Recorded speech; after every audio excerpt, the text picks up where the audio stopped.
channel Cikgu 2FJR.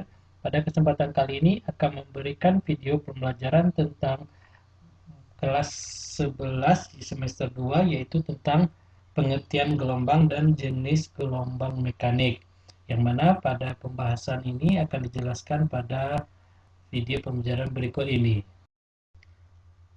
Baiklah, lanjut saja ke materi pada kesempatan kali ini, yaitu materi kelas 11, yang mana materinya adalah pengertian gelombang dan jenis-jenis gelombang mekanik.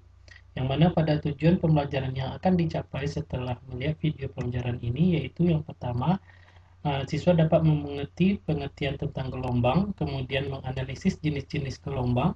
Yang ketiga, menganalisis karakteristik gelombang mekanik, dan menganalisis besaran-besaran pada gelombang mekanik.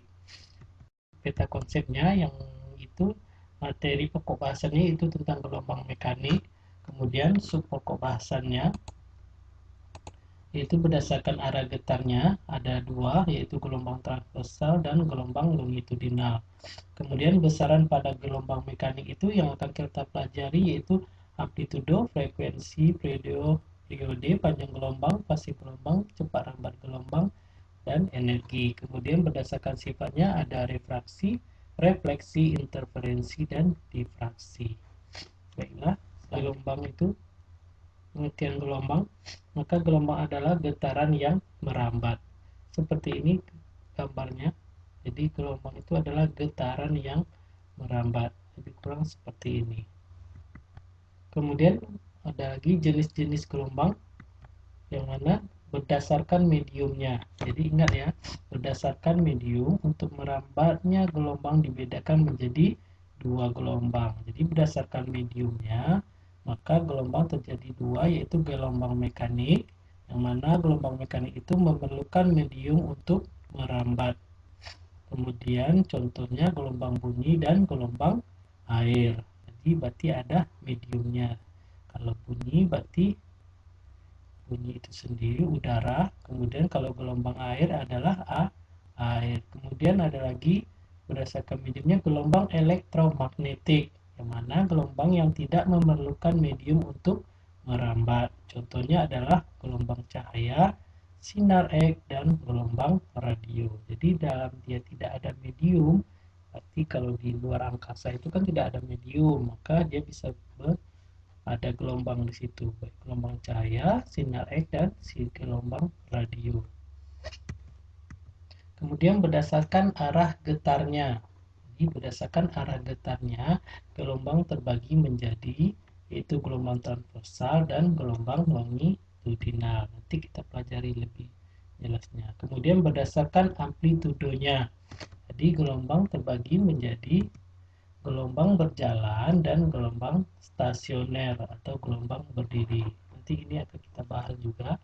Ini cuma untuk pengenalan aja dulu. Kemudian berdasarkan medium perambatannya. Jadi ada medium perambatannya yaitu menjadi gelombang mekanis dan gelombang elektromagnetik. Berdasarkan arah getarnya, ini akan kita pelajari, yaitu tadi arah getarnya gelombang dijadikan dua, yaitu gelombang transversal, yang mana gelombang yang arah getarnya tegak lurus dengan arah rambatannya atau perambatannya, yaitu contoh gelombang tali yang diusik atau yang digetarkan.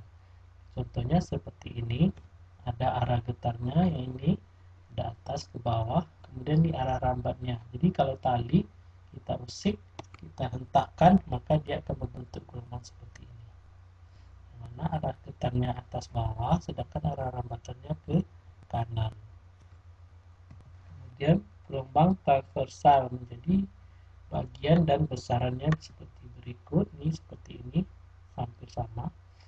Yang mana untuk gelombang transversal, gelombang puncak yaitu titik tertinggi. Jadi pada gelombang transversal ini adalah titik puncaknya, yang ini yang ada warna merah, tertinggi pada puncak gelombang. Kemudian dasar gelombang yaitu titik terendah pada gelombang, titik terendah gelombang ini. Kemudian bukit gelombang, kalau bukit berarti semuanya seperti ini. Ini bukitnya, ini juga. Kemudian lembah yang di bawah pada sumbu Y.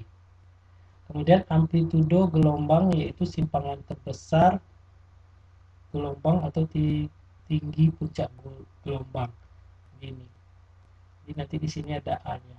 Berapa nilainya? Berarti itulah amplitudo gelombangnya.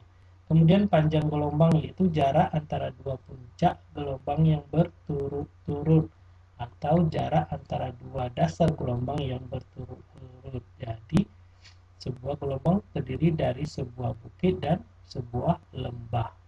Jadi kalau dia ada satu bukit ini, kemudian satu lembah. Jadi ini adalah panjang gelombang atau dua bukit. Satu, dua. Jadi antara ini juga dua bukit. Jadi kalau sini ada lembahnya cuma satu, berarti ini kita contohkan yang bukit. Dua bukit berarti dia satu panjang gelombang atau lambda, atau satu bukit satu lembah, sama juga ini ya. Kemudian periode gelombang yaitu waktu untuk menempuh satu buah panjang gelombang periodenya. Kemudian frekuensi yaitu banyaknya gelombang yang terjadi tiap detik. Nanti kita pelajari lebih lanjut untuk periode dan frekuensi. Kemudian gelombang longitudinal, yang mana gelombang yang arah getarnya searah dengan arah rambatannya, seperti gelombang tugas atau selingki seperti ini. Jadi arah getarnya dengan arah rambatnya sama. Jadi ini terdiri dari rapatan dan renggangan. Kalau yang tadi transversal berarti dia ada bukit dan lembah. Kalau ini ada rapatan dan renggangan. Satu panjang gelombangnya adalah jarak antara rapatan dengan rapatan yang berurutan, atau jarak antara renggangan dengan renggangan yang berurutan. Kalau di sini kan tidak bisa dicontohkan karena cuma satu renggangan aja dan satu rapatan dan satu renggangan. Padahal dia adalah panjang gelombang itu adalah antara rapatan dengan rapatan berikutnya yang berurutan. Kemudian besaran-besaran pada gelombang, yang mana amplitudo yang pertama adalah simpangan maksimum gelombang yang memiliki satuan meter. Panjang gelombang adalah disebut adalah lambda ya. Ini bacanya lambda. Yang mana jika ditinjau dari gelombang transversal, tadi sudah dijelaskan bahwa panjang gelombang itu antara dua puncak yang berdekatan atau jarak dua lembah yang berdekatan. Kalau pada gelombang longitudinal, berarti panjang gelombang itu adalah jarak antara pusat rapatan dengan rapatan berikutnya, atau pusat regangan ke pusat regangan berikutnya.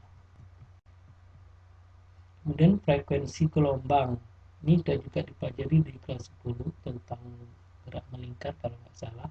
Frekuensi adalah banyaknya gelombang yang bisa terbentuk setiap detik. Secara matematis, frekuensi itu dituliskan adalah F sama dengan N per T. Yang mana frekuensi F itu adalah frekuensi, sedangkan N itu adalah jumlah gelombang yang terbentuk. Kalau T itu adalah waktu tempuh gelombang. Kemudian yang keempat adalah periode gelombang atau T besar, yang mana waktu yang dibutuhkan gelombang untuk menempuh satu panjang gelombangnya, atau waktu yang dibutuhkan gelombang untuk melakukan satu kali putaran. Maka dituliskan T besar sama dengan T kecil dibagi N, yang mana T besar itu adalah periode, sedangkan T kecil itu adalah waktu tempuh gelombang. Kalau N itu adalah jumlah gelombang yang terbentuk. Kemudian di sini ada hubungan T dengan F, yaitu T besar sama dengan 1 per F atau F sama dengan 1 per T. Jadi saling berbalik. Nah ya, bisa pahami. Lanjut lagi. Yang berikutnya adalah kecepatan rambat gelombang atau V, yang mana kecepatan gelombang dapat dihitung dengan V sama dengan lambda kali F, atau V sama dengan lambda per T. Jadi tergantung yang diketahui. Kalau diketahui frekuensi, berarti V-nya sama dengan lambda kali F. Kalau diketahui dalam soal itu adalah periode atau T besar, maka untuk mencari kecepatan rambatnya adalah lambda per T. Nilainya akan sama. Jadi tergantung yang diketahui, terserah ya. V itu adalah kecepatan rambat gelombang, metode sekon. Kemudian yang keenam adalah fase dan beda fase gelombang, yang mana adalah keadaan gelombang yang berkaitan dengan simpangan dan arah rambatnya. Secara matematisnya ditulis V ini C ya, C sama dengan theta dibagi 2F, 2V, yang mana C sama dengan fase gelombang tanpa satuan. Kemudian theta, di theta bacanya sama dengan sudut fase, yang mana satunya adalah rad atau radian. Kemudian dua titik dikatakan sefase jika kedua titik memiliki jarak 1 lambda, 2 lambda, 3 lambda sampai n lambda.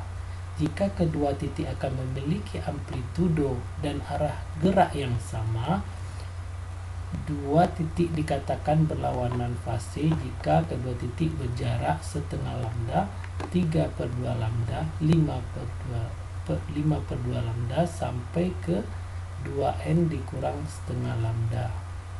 Itu berlawanan fase. Kalau sefase tadi adalah jaraknya adalah 1 lambda, 2 lambda, 3 lambda, dan n lambda. Kemudian kedua titik akan memiliki arah simpangan yang berlawanan walaupun sama besar. Sedangkan beda fase adalah apabila pada tali terdapat dua buah titik, maka beda fasenya adalah jarak antara dua titik tersebut, yang mana persamaan beda fase atau theta C gelombang adalah theta C sama dengan C2 dikurang C1. Beda sudut fasenya adalah delta theta sama dengan 2V dikali delta C. Ini rumusnya. Jadi ini adalah beda fase, sedangkan ini adalah beda sudut fase. Jadi beda ya, sudut fase theta, delta theta, sedangkan beda fase delta C. Berikutnya, yang ketujuh adalah energi dan intensitas gelombang. Gelombang memindahkan energi dari satu tempat ke tempat lain. Gelombang merupakan getaran yang merambat dalam suatu medium. Energi getaran merambat dari satu partikel ke partikel lain sepanjang medium, walaupun partikel sendiri tidak terpisah atau berpindah. Besarnya energi gelombang adalah EK sama dengan setengah K kali A kuadrat cos kuadrat theta. Kemudian EP atau energi potensial setengah K kali A kuadrat sin kuadrat theta. Kemudian energi mekaniknya adalah setengah K kali A kuadrat sama dengan 1/2 kali M kecil dikali omega kuadrat dikali A kuadrat. Yang mana EK itu adalah energi kinetik atau Joule. Kemudian energi potensial itu energi potensial, M itu adalah energi mekanik atau energi total, theta itu adalah sudut fase gelombang, K itu adalah konstanta yang mana rumusnya M kali omega kuadrat, yang mana M itu adalah massa, sedangkan omega itu adalah 2VF, yang mana frekuensi sudut sama dengan kecepatan sudutnya. Ini untuk energi dan intensitas gelombang. Kemudian intensitas gelombang adalah besarnya energi gelombang yang dipindahkan persatuan luas persatuan waktu. Yang mana besar intensitas gelombangnya adalah I sama dengan E per A dikali T atau sama dengan P per A. Yang mana I itu adalah intensitas bunyi, T itu waktu, P itu adalah daya bunyi, sedangkan A itu adalah luas penampang medium yaitu 4VR kuadrat, sedangkan R itu ada. Kemudian kita masuk ke contoh soal. Yang pertama, berikut ini merupakan gambar gelombang transversal. Ini adalah gelombang transversal seperti ini. Maka tentukanlah A frekuensi getaran, B panjang gelombang, dan C cepat rambat gelombang. Maka pembahasannya dari gambar terdapat bahwa T atau periode itu sama dengan T per N. Maka waktunya nih gambarnya T nya adalah 8 periode 8/2. Ini N-nya adalah jumlah gelombang, jadi gelombangnya adalah 2. T-nya waktunya adalah 8. Waktu yang dibutuhkan dalam waktu satu putaran satu gelombang kalau di sini ya. Berarti 4 ditambah 4 berarti 8. 8/2 sama dengan 4. Itu periodenya. Kemudian frekuensi getarannya F sama dengan 1/T. F sama dengan 1/4, maka frekuensinya sama dengan 0,25 Hz. Kemudian panjang gelombang rumusnya lambda kali X per N. X itu adalah jaraknya, atau ya jarak dari dua gelombang tersebut, yaitu 16 cm dibagi jumlah gelombangnya 2, maka lambda sama dengan 8 cm. Tapi kalau kita lihat sebenarnya langsung bisa ya, karena panjang gelombang itu adalah satu panjang gelombang, satu bukit, satu lembda. Jadi berapa ini? 4. 16 bagi 2. Ini 4 ini waktunya. Jadi yang tanya adalah panjang gelombangnya. Jadi 16 bagi 2. Cepat rambat gelombangnya yaitu V sama dengan lambda kali F atau F kali lambda. F-nya 0,25 dikali lambdanya 8 sama dengan V sama dengan 2 meter per sekon. Kemudian untuk contoh soal yang kedua, suatu gelombang permukaan air yang frekuensinya 500 Hz merambat dengan kecepatan 350 meter per sekon. Tentukan jarak antara dua titik yang berbeda sudut fase 60 derajat. Pembahasannya, lebih dahulu tentukan besarnya panjang gelombang di mana lambda sama dengan V per F, yaitu V-nya 350 sedangkan F-nya 500. Maka dapatkannya 350 per 500 meter. Kemudian beda fase gelombang antara dua titik yang jaraknya diketahui adalah lambda C sama dengan X per lambda. Maka X sama dengan lambda dikali delta C sama dengan lambdanya dapat tadi 350 per 500 dikali delta C adalah tadi apa? 6 sudut dibagi jumlah totalnya yaitu 60 derajat dibagi 360 derajat sama dengan 0,117. Sebuah gelombang, contoh soal yang ketiga, gelombang terpesat memiliki frekuensi sebesar 0,25 Hz jika jarak antara dua buah titik yang berurutan pada gelombang yang memiliki fase sama adalah 0,125 meter. Tentukanlah cepat rambat gelombang tersebut. Nyatakan dalam satuan cm per sekon. Kemudian pembahasannya mungkin diketahui yaitu frekuensinya 0,25 Hz, jarak dua titik yang berurutan dan sefase adalah lambdanya 0,125 meter. Ditanya V, jawabannya adalah V sama dengan lambda kali F. Mana sudah diketahui semua, jadi kita tinggal memasukkannya ke dalam rumus, yaitu lambda 0,125 dikali F-nya 0,25, maka dapatnya 0,03125 meter per sekon. Katanya menyatakan dalam satuan cm per sekon, jadi kita rubah aja, jadi P sama dengan 3,25 cm per sekon. Nah, sampai di sini dulu materinya, semoga penjelasannya bisa dipahami. Assalamualaikum warahmatullahi wabarakatuh.